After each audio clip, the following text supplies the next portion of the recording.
Hi students, this is Devamani, lecturer, Sir C.R. Reddy College for Women, Eluru. Business Law for 2nd BCom, Vocational and General, 4th semester. Topic, Rights of Unpaid Seller. చెల్లింపు జరగని అమ్మకందారుని హక్కులు. Rights of unpaid seller. A seller is said to be unpaid when the seller does not receive whole or part of the price, or where the seller had a negotiable instrument such as bill of exchange and that instrument has been dishonored, and where the seller was to get the price on expiry of the credit period and the credit period has expired but price has still not been received by him. So rights of unpaid seller అంటే చెల్లింపు జరగని అమ్మకందారుడు అని అంటారు. Okay, ఇక్కడ first point, when the seller does not receive whole or part of the price అంటే seller తన దగ్గర ఉన్న గూడ్స్ అమ్మేసినప్పుడు, బయ్యర్కి అమ్మేసినప్పుడు ఆ గూడ్స్కి సంబంధించి అమౌంట్ తను రిసీవ్ చేసుకున్నప్పుడు, ఆ గూడ్స్కి సంబంధించి అమౌంట్ లేదా ప్రైస్ తను రిసీవ్ చేసుకున్నప్పుడు, తను తీసుకున్నప్పుడు, సో అప్పుడు ఆ సెల్లర్ని అన్పెయిడ్ సెల్లర్ అని అంటారు. ఫస్ట్ వన్ అది. సెకండ్ వన్ ఏంటి, wear the seller had a negotiable instrument అంటే నెగోషియబుల్ ఇన్స్ట్రుమెంట్ అంటే మనకి చెక్స్ అవ్వచ్చు, బిల్స్ ఆఫ్ ఎక్స్చేంజ్ అవ్వచ్చు, ఏదైనా అవ్వచ్చు. సో ఈ విధంగా సెల్లరు ఆ చెక్స్ తీసుకుని గూడ్స్ కనుక అమ్మేస్తే కనుక, ఓకే, సెల్లరు ఆ ఇన్స్ట్రుమెంట్స్ అంటే చెక్స్ కానీ బిల్స్ కానీ తీసుకుని గూడ్స్ అమ్మేస్తే కనుక, సో అప్పుడు ఆ చెక్స్ కానీ బిల్స్ కానీ డిజానర్ అయితే అంటే ఆ చెక్స్ అనాదరణ పొందితే కనుక, సో ఆ సందర్భాలలో ఆ సెల్లరు అన్పెయిడ్ సెల్లర్ అవుతాడు. Third one, where the seller was to get the price on expiry of the credit period and the credit period has expired but still the price has not been received by him. Third పాయింట్లో seller బయర్కి goods అమ్మినప్పుడు అలాగే ఆ గూడ్కి సంబంధించి price క్రెడిట్గా ఇస్తే, అంటే గూడ్స్ని క్రెడిట్గా ఇస్తే ఒక లిమిట్ సర్టెన్ టైం పీరియడ్ పెట్టి గూడ్స్ క్రెడిట్ కింద ఇస్తే కనుక, సో ఆ పీరియడ్ కూడా అయిపోయినా సరే సెల్లర్ కనుక ప్రైస్ కనుక రిసీవ్ కానప్పుడు, సో అటువంటి సందర్భాలలో కూడా ఆ సెల్లర్ అన్పెయిడ్ సెల్లర్ అవుతాడు.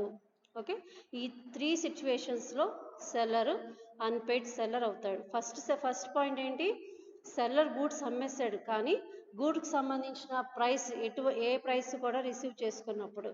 సెకండ్ వన్, సెల్లరు గూడ్స్ని అమ్మేస్తాడు కానీ ప్రైస్కి బదులు చెక్స్ కానీ బిల్స్ కానీ రిసీవ్ చేసుకుంటే, అలాగే ఆ బిల్స్ కానీ చెక్స్ కానీ డిజానర్ అయితే అంటే అనాదరణ పొందితే అప్పుడు ఆ సెల్లరు అన్పెయిడ్ సెల్లర్ అవుతాడు. థర్డ్ పాయింట్లో ఏంటి, సెల్లరు గూడ్స్ అమ్మేస్తాడు కానీ బయ్యర్కి అమ్మేస్తాడు కానీ ఇక్కడ ఏంటి, ఇక్కడ క్రెడిట్ పీరియడ్ అనేది ఇస్తాడు. అంటే బయ్యరు సర్టెన్ పీరియడ్ చెప్పి ఆ పీరియడ్లో ఇస్తానని చెప్పి సో గూడ్స్ని తీసుకెళ్తాడు. కానీ ఆ పీరియడ్ కంప్లీట్ అయినా సరే సెల్లరు దానికి సంబంధించి అమౌంట్ అందకపోతే, అంటే పీరియడ్ అయిపోయినా సరే సెల్లర్కి ఆ అమౌంట్ అందకపోతే, సో అప్పుడు సెల్లరు అన్పెయిడ్ సెల్లర్ అవుతాడు. Next, rights of unpaid seller. So ఈ రైట్స్ ఆఫ్ అన్పెయిడ్ సెల్లర్ అనేది 2 టైప్స్ ఉన్నాయి, rights against the goods and rights against the buyer. First one, rights against the goods అంటే వస్తువులపై హక్కులు. Okay, first one, right to lien హక్కు, right to stoppage of goods in transit, మార్గ మధ్యలో సరుకును నిలిపివేయు హక్కు, రైట్ టు రీసేల్, సరుకు తిరిగి అమ్మే హక్కు. Next, right against the goods కొనుగోలుదారునిపై హక్కులు, స్యూ ఫర్ ప్రైస్ ధర కొరకు దావా వేయచ్చు. Second one, sue for damages for non acceptance of goods నష్టపరిహారం కొరకు దావా వేయచ్చు. Third one, sue for damages of anticipatory breach by buyer. So buyer contract భంగం కలిగిస్తే అంటే యాంటిసిపేట్ బ్రీచ్ చేస్తే, సో అప్పుడు సెల్లర్కి బయ్యర్ మీద దావా వేసే హక్కు, అంటే డ్యామేజెస్ పరంగా సెల్లరు బయ్యర్ మీద దావా వేసే హక్కు ఉంటుంది. Last one, sue for interest వడ్డీ కొరకు వాయిదా. First, rights of unpaid seller against the goods. First one, right to lien. Lien is the right of the creditor against the debtor to retain the possession of the goods until the payment of the price is received by him. So, lien అనేది ఏంటి? So, lien means it is the right of the creditor against the debtor. అంటే అప్పు ఇచ్చిన వాడికి అప్పు తీసుకున్న వ్యక్తి మీద పొందే హక్కుని రైట్ అంటారు. ఓకే, అప్పు ఇచ్చిన వాడు ఎవరైతే ఉంటారో తనకి ఏం రైట్ వస్తుంది? అప్పు తీసుకున్న వ్యక్తి మీద ఉండే హక్కు, అంటే తన మీద ఉండే హక్కు ఈ యొక్క అప్పు ఇచ్చిన వాడికి ఉంటుంది. సో ఇక్కడ ఏంటి, దేనికి సంబంధించింది అంటే, సో ఇక్కడ గూడ్స్కి సంబంధించి, అంటే గూడ్స్ కనుక అమ్మేసినప్పుడు సెల్లర్కి ఏం రైట్ ఉంటుంది? బయర్ దగ్గర నుంచి ప్రైస్ తీసుకోవాలి. So until price has not been received by the seller, అంటే సెల్లర్ ప్రైస్ అనేది తీసుకోలేనప్పుడు, సో అప్పుడు దాకా కూడా గూడ్స్ అనేది సెల్లర్ దగ్గర ఉండే హక్కు తనకి ఉంటుంది. ఓకే, సో ఇక్కడ మళ్ళీ ఒకసారి చెప్తాను. Lean means it is the right of the seller against the buyer. అంటే లీన్ అనేది రైట్, ఒక హక్కు. సో ఎవరికి ఉంటుంది ఈ హక్కు? సెల్లర్కి ఉంటుంది. ఎవరి మీద? బయ్యర్ మీద ఉంటుంది. సో ఏ విధంగా సెల్లర్కి హక్కు ఉంటుంది అంటే, బయ్యర్ గూడ్స్ పర్చేస్ చేసినప్పుడు ఆ గూడ్స్ మీద ప్రైస్ కనుక ఇవ్వకపోతే, సో ఆ గూడ్స్కి సంబంధించిన సర్వాధికారాలు సెల్లర్కి ఉంటుంది. So until the payment is received, అంటే పేమెంట్ పొందేదాకా ఆ గూడ్స్ మీద అధికారం సెల్లర్కి మట్టుకే ఉంటుంది. Next, wear the seller has the position of the goods and the buyer has refused to pay for the price. So ఇంకో సందర్భాలలో ఏంటి, సెల్లర్ దగ్గరే గూడ్స్ ఉన్నాయి కానీ బయ్యర్ పేమెంట్ చేయడానికి రెఫ్యూజ్ చేసిన పక్షంలో, సో ఇక్కడ సెల్లర్ దగ్గర గూడ్స్ ఉన్నాయి కానీ బయ్యర్ పేమెంట్ చేయడానికి రెఫ్యూజ్ చేస్తే కనుక, so he can retain the position of the goods until he receives the payment. So buyer ఎప్పుడైతే పేమెంట్ ఇస్తాడో అప్పటి వరకు గూడ్స్ పొందే హక్కు సెల్లర్కి ఉంటుంది అనమాట. But once the position of the goods is lost, the right to lean is also last. So ఇక్కడ ఎప్పుడైతే సెల్లర్ గూడ్స్ మీద అధికారం ఉండదో, సో అప్పుడు ఈ యొక్క రైట్ ఆఫ్ లీన్ కూడా ఉండదు, అంటే ఆ యొక్క హక్కు సెల్లర్కి ఉండదు అనమాట. సో ఎప్పుడైతే గూడ్స్ మీద హక్కు ఉండదో సెల్లర్కి, సో ఈ యొక్క రైట్ ఆఫ్ లీన్ హక్కు కూడా వాళ్ళకి సెల్లర్కి ఉండదు. Second one, right to stoppage in transit. So మార్గ మధ్యంలో సరుకు నిలిపివేయు హక్కు. So right to stoppage in transit means stopping the goods in transit after the seller had parted with the goods and then retaining the possession of the goods till his payment is received. So ఇక్కడ మార్గ మధ్యంలో సరుకుని నిలిపివేసే హక్కు సెల్లర్కి ఉంటుంది. అలాగే seller ఆ గూడ్స్ని తిరిగి పొందే హక్కు కూడా ఉంటుంది. ఎప్పుడు దాకా ఈ హక్కు తనకు ఉంటుంది అంటే, till the payment is received, తను ఆ గూడ్స్కి సంబంధించి ప్రైస్ తను రిసీవ్ చేసుకునే వరకు ఈ యొక్క హక్కు సెల్లర్కి ఉంటుంది. Next, right to stoppage in transit is an extension of right to lean. So ఈ యొక్క right to stoppage of transit in goods అంటే మార్గ మధ్యంలో సరుకు రవాణా ఏదైతే రైట్ ఉందో అది లీన్కి యొక్క ఎక్స్టెన్షన్ అనమాట. The seller uses this right when, అంటే మార్గ మధ్యంలో సరుకు నిలిపివేసే హక్కు సెల్లర్ ఎప్పుడు ఏ సందర్భాలలో ఉపయోగించుకుంటాడు? First one, when the property in goods was transfer to the buyer. So property అనేది బయ్యర్కి ట్రాన్స్ఫర్ చేసేటప్పుడు, అంటే మార్గ మధ్యంలో ఉన్నప్పుడు. Second one, the seller had delivered the goods to the carrier for delivering the same to the buyer. So seller గూడ్స్ని deliver చేయడానికి ఒక క్యారియర్ మీన్స్ రవాణా చేయడానికి ఏదైతే తీసుకుంటారో అది.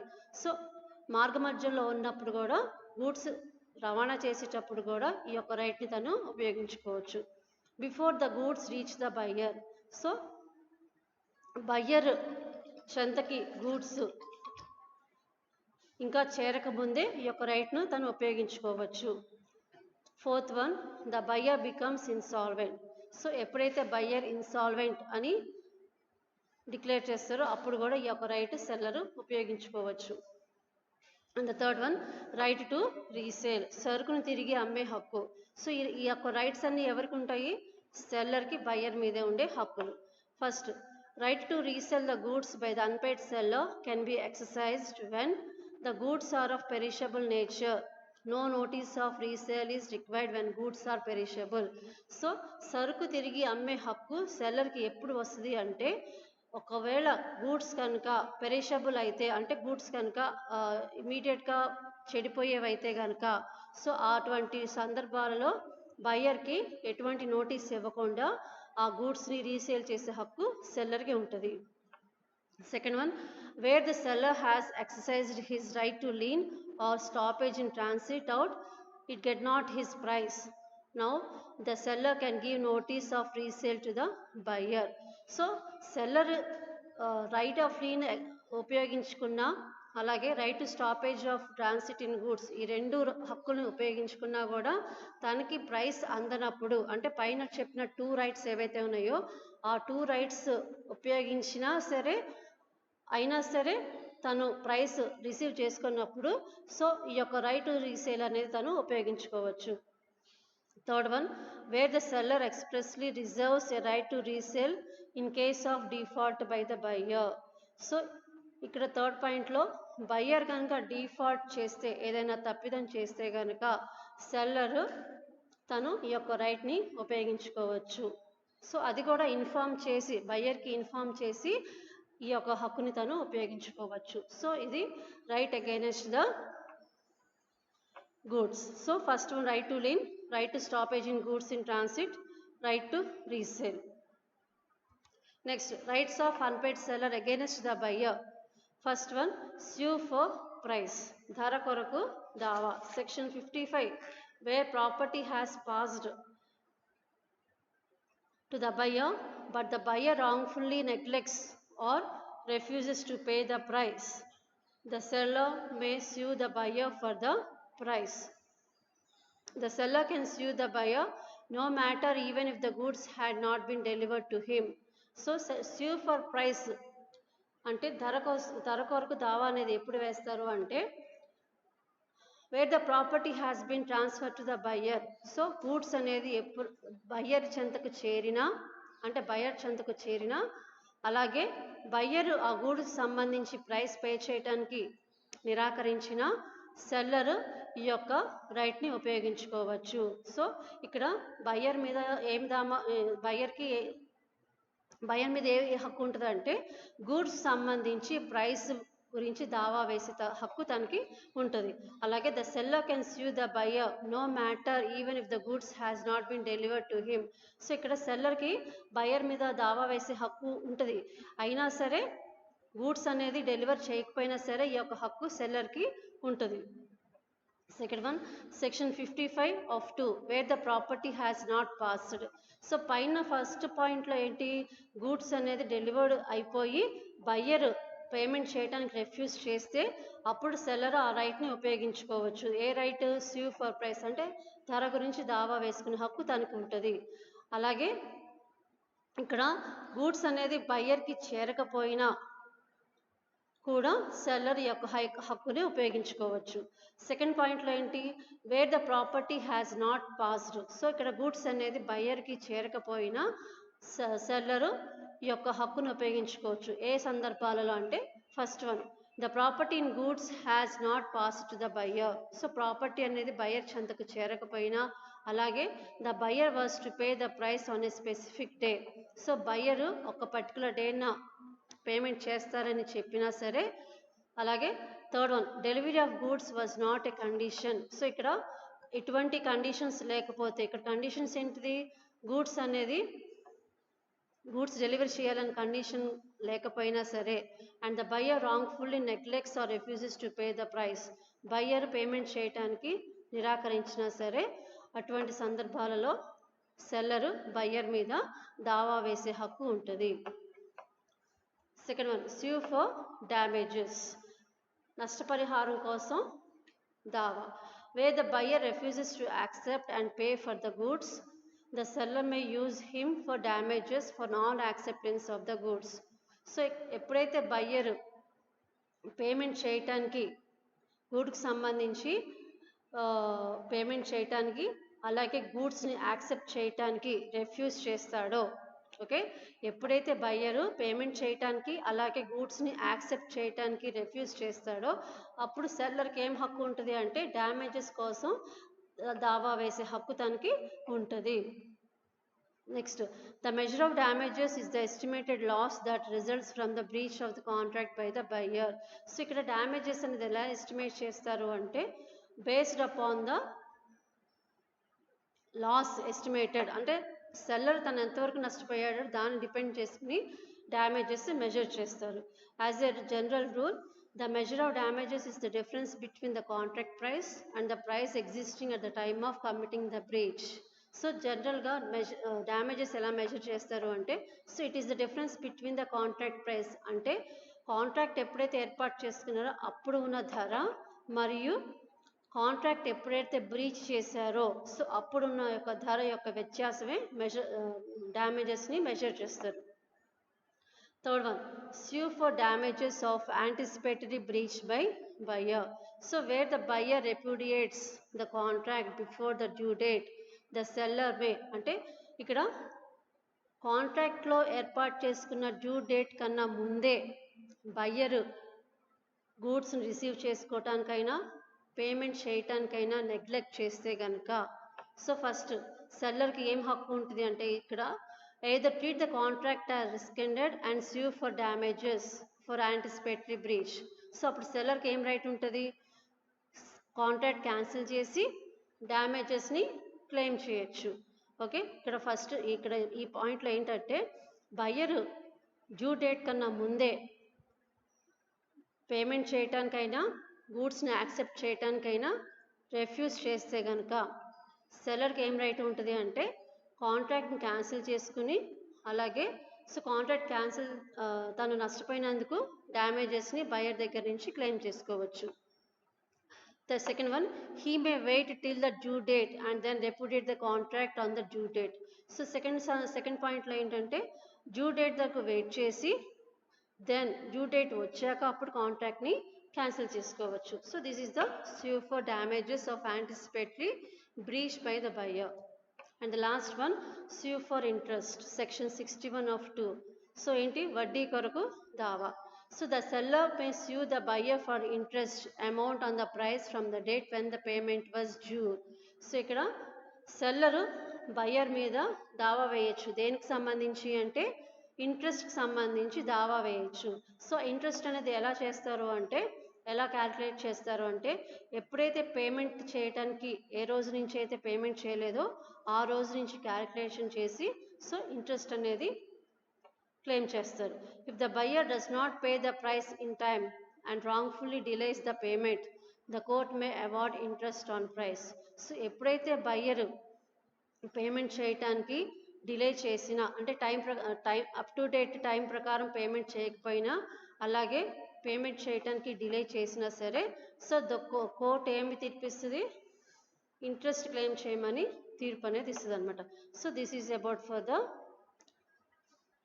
Right against the buyer. So sue for price, sue for damages and sue for the interest. Okay, this is the rights of unpaid seller.